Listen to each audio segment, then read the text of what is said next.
예루살렘에 가까이 감람산 벳바게와 베다니에 이르렀을 때입니다. 예수께서 제자 둘을 보내시면서 명령합니다.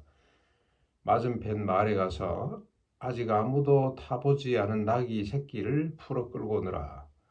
누가 왜 그러냐고 묻거든 주가 쓰시겠다고 하라. 그러면 즉시 보내줄 거다고 말씀을 합니다.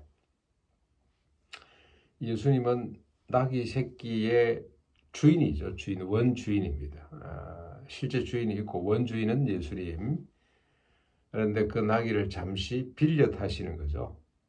뭐 나귀를 계속 끌고 다니는 거 아닙니다. 입성할 때만, 예루살렘 들어가실 때만 잠시 쓰고 원주인에게 다시 돌려주겠죠.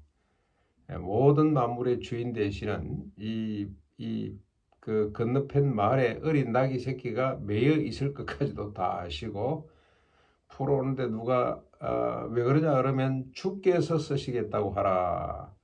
원주인이고 그럼에도 불구하고 잠시 어린아이 새끼 한 마리를 빌려 타시는 분. 요즘 우리가 뭐 돈이 있어야 되는데 뭐 해야 되는데 그런데 가만히 보니까 주님은 예산도 돈도 필요 없는 삶을 사신 것 같아요. 이게 천국의 비밀이라는 생각이 듭니다. 가난이 실험해야 될 거 돈 많이 가지고 풀어가고 해결하는 게 아니고 잠시 빌려 쓰고 잠시 이용하고 원위치로 돌려주는 이런 삶의 스타일을 우리가 좀 구사하는 것이 좋겠다. 아무튼 제자들이 가서 봤습니다. 4절부터 6절까지 보니 주님 말씀하신 대로 되는 거예요. 예수님은 모든 것 상황 존재를 다 아시는 분이구나. 이런 분이 지금 이러고 있구나. 잠시 빌려 서시고 원주인에게 돌려주시는 분. 그리고 예수님은 그 나귀 새끼를 타고 7절 11절 나귀 새끼, 어린 나귀 새끼, 아무도 태워보지 않은 어린 나귀 새끼 한 마리를 타고 예루살렘에 입성을 하십니다. 얼마나 참 그 모습이 우리 전도사님이 그려놓고 왔습니다만 그게 둘의 교회 아직도 있는지 모르겠는데 좀 이따가 이제 종료주일 되면 쓸지 모르겠는데 트레이드 마크죠. 왜 예수님이 그렇게 하셨을까? 어린 나귀 새끼를 타고 뒤통뒤통 그렇게 볼품없이 왕으로 오신 분이 그렇게 입성하냐. 스가랴서 9장 9절에 잘 기록해놨죠. 시온에 따라 크게 기뻐할지어다. 예루살렘에 따라 즐거이 부를지어다. 보라 내 왕이 내게 임하시나니 그는 공의로우시며 구원을 베푸시며 이게 전부 다 하나님 나라의 모습이죠. 그런데 뭡니까 또 겸손하여 나귀 새끼를 타시니 나귀의 작은 것 곧 나귀 새끼니라고 분명히 말씀을 했습니다. 겸손한 모습으로 오시는 거죠.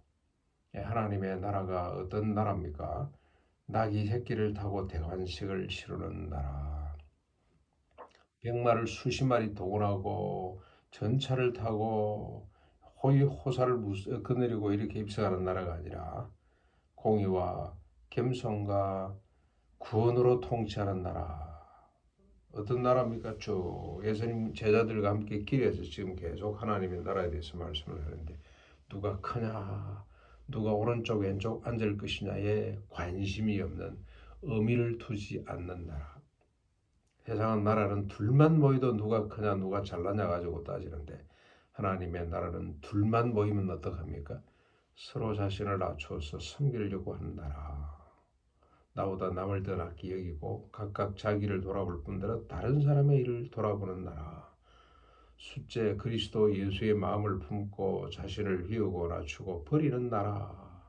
섬기되 언제까지 섬겨야 됩니까? 자기 목숨을 주기까지 섬기는 나라. 상대방의 감정까지도 옳다고 여기는 나라가 하나님의 나라인데 이 나라를 위해서 왔으니 예루살렘의 딸들아 크게 기뻐하거라 즐거워하거라 그렇게 노래하고 있습니다. 이미 이제 우리는 하나님의 나라를 잘 알고 있습니다. 이제 중요한 것은 실천하고 누림으로 하나님께 영광이 되고 땅에 우리가 살아가는 역사 가운데 큰 기쁨을 안겨다 주는 아름다운 삶이 될 수 있기를 바랍니다.